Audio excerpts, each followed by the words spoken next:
Hi, I'm Carl. I've been an ecologist in the UK for the last 4 years or so, and I am producing a short series of video and audio blogs about careers in nature conservation or ecology in the UK. So I'm mostly talking about things that you can do to improve your general knowledge or sort of general background for specific roles. So general things you can do, and then I'll move on to videos about specific things you can do for specific jobs.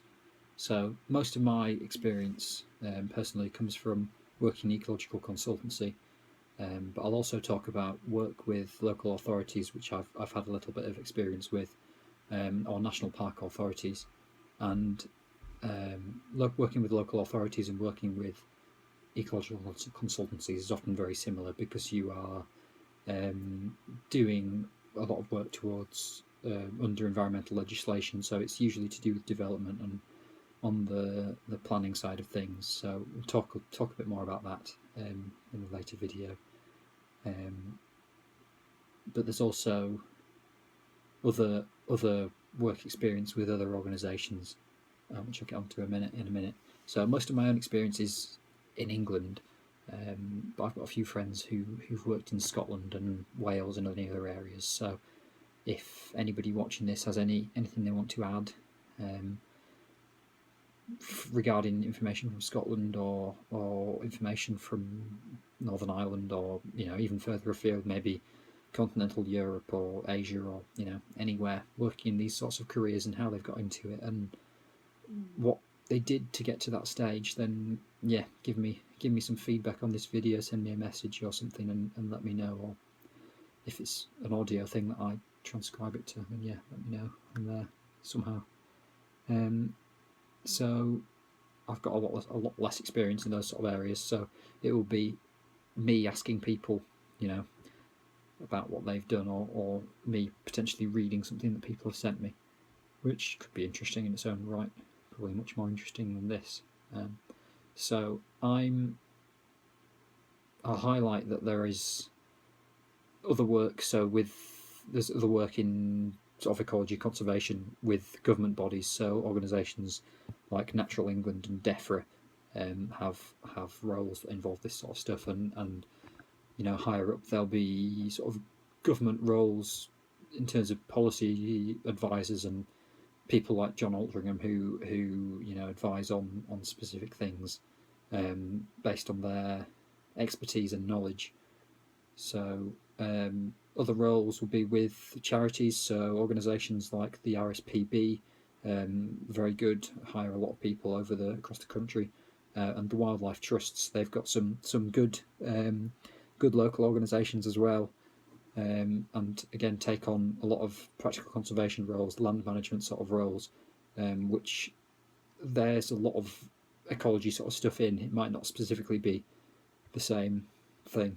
And then there are smaller private organisations which might need one or two staff, and other landowners need relatively clued up people.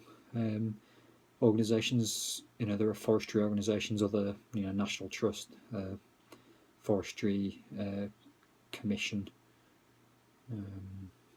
whoever else. I don't know very much about those.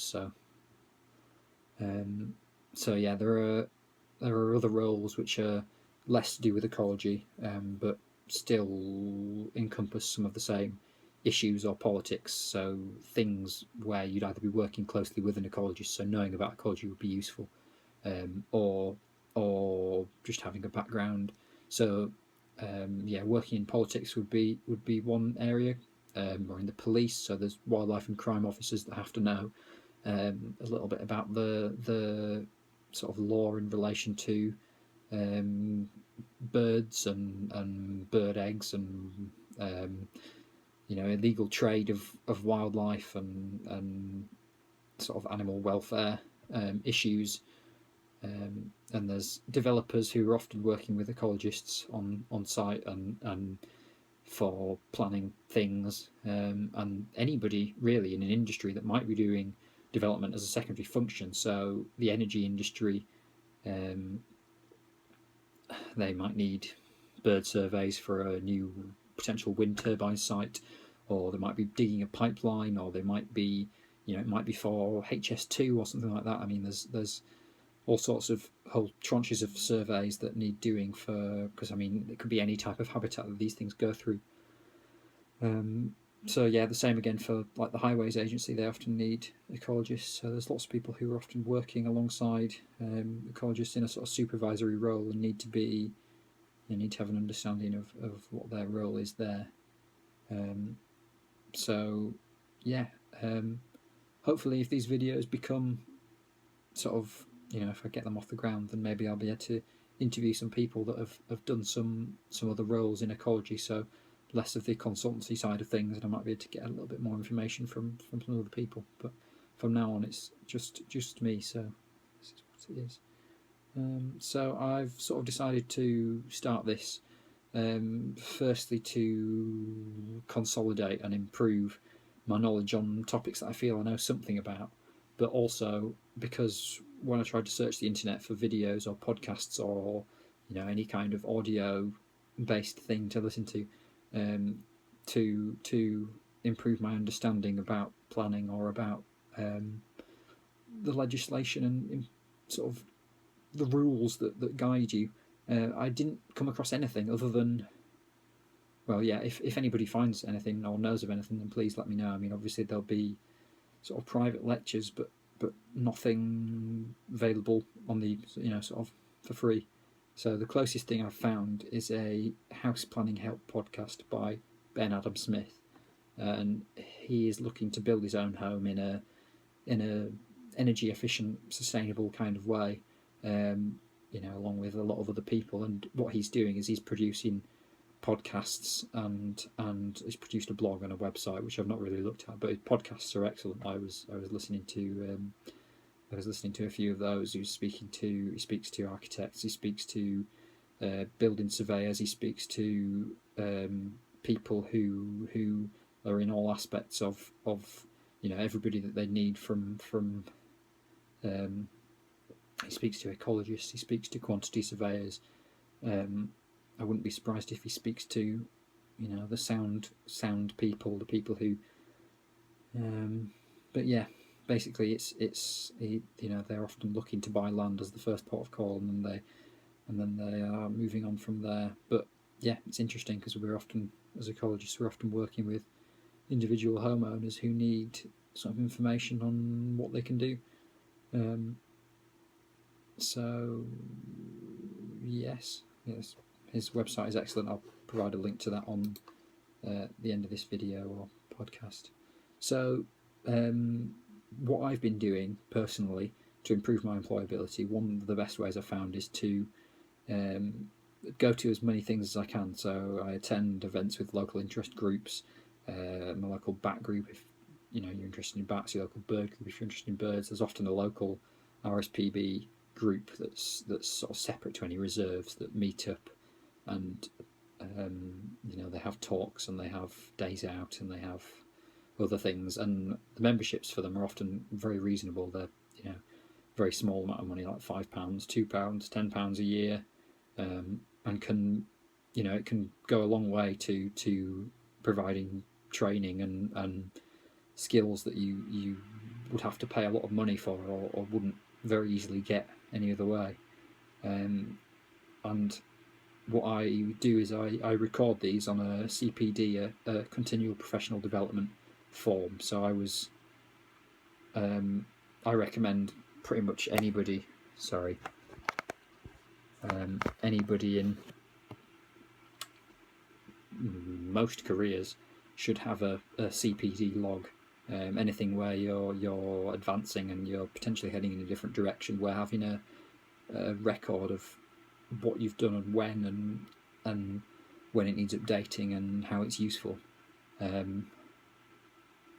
is it's one of those things that I've definitely thought is worth having. So you can add on information like how many hours you spent on it, where it was, who it was led by,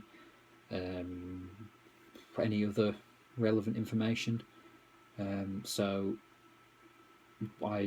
things that I put on it are if I read a relevant book, or if I've so any relevant publication. So I'm a membership of CIEM, the Chartered Institute of Ecology and Environmental Management, and of the RSPB. So I receive the RSPB's regular magazine and the CIEM magazine, and I read both of those, and when I do, I add it onto my CPD, and I'll put there's a competence theme on my forms, because my forms are I got them from they're an online Excel spreadsheet, and it was CIEM that used them initially, and I've sort of continued to use it as a personal log.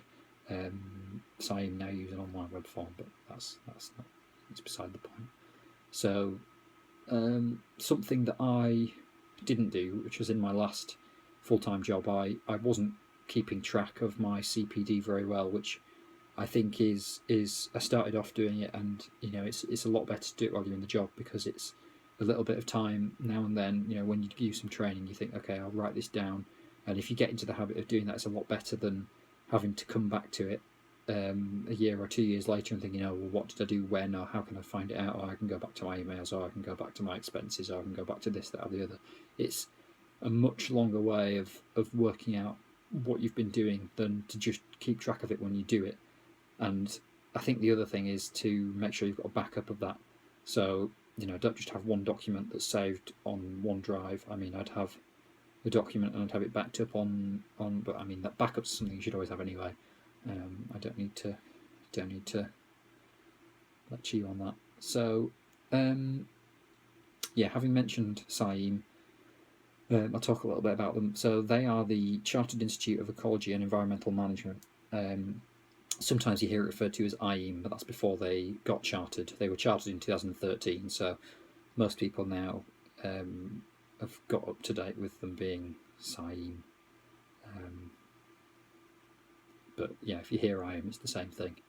And they are important if you want to work in ecological consultancy, or local authorities, because your membership signifies that you are a good ecologist. So what it means is that you've not been struck off the register for giving bad advice or for sort of committing malpractice. So you've not said, oh, there are no newts here when you've found newts, or you've not signed off on something that shouldn't have happened, basically. And you can be reported to CIEM for malpractice if somebody finds out. It might be through a newspaper thing, or it might be through some advice you give to a developer, and then somebody says, oh, hang on a minute, actually there were these things here, why have they not been picked up on? So it's actually quite it's a scary thing as an ecologist to have this held over your head, because it can mean the end of your career in a field that you've potentially spent all your life, 20, 30, 40 years, potentially more. So yeah, anybody that's got a CIEM membership is considered a good ecologist. Good. So it does come at a price, and the price is for a graduate, and for your first time, it's £75, which sounds like quite a lot of money, and it is quite a lot of money for anybody who's, especially if you're looking for a job for the first time, you've not been employed in ecology yet. So a lot of consultancies and other organisations do is they will pay for your first membership, or potentially pay for all your memberships, which is what I've experienced, which is great. But it means that if you want to keep up with it when you're not employed, you have to pay for it yourself, or if you're self-employed, then you have to pay for it yourself as well. But I think it's well worth it, because it just means that you're part of a recognised, accredited organisation, and they do reasonable training and other events as well that are worth going to. It's a good opportunity to meet up with other ecologists and talk about how you're tackling issues, and make sure that everybody's on the same page with things, really, because legislation, you're working to some words, and how people understand words is not necessarily the same way. So finding out that you're all doing roughly the same thing, or you might be doing something that's a bit different, but at least having your fellows agree that it's a good way of doing it, and I think that's a good thing. But yeah, I mean, if you're a student and you're watching this, then I strongly recommend getting the student membership, because it's £10 or £20. I think it's £10 if you are if you're a member. No, if you're on a degree that's like an accredited degree, so they accredit certain degrees. How that's chosen, I'm not sure, but if you're on an accredited degree, it's cheaper than if you're not. £10 or £20. So yeah, the SIAM website should have more information on that. And once you sign up, your local sort of committee, your local section committee might be looking for membership. So it's worth sending them a message, because it's a useful experience. I mean, they arrange all the local events, and they run workshops, and they produce articles for the SIAM magazine, and it's, I mean, you sit on these meetings with a lot of the people that are on these organisations are ecologists who've been working in the field for a long time. So it's a good place to pick up some useful pointers, and for me, it was the first place I saw how a proper meeting was run, because I did that as a student, and yeah, it was very good. So that's about it. I'm thinking that I've missed something, but I can't remember what it is, so that's fine. Yeah, thank you for watching, listening, whatever, and I'll hope to bring you another one soon. I think the next thing I'll be talking about, I'll either be talking about some legislation, or I'll be doing a general one on consultancy. So yeah, I'll let you know.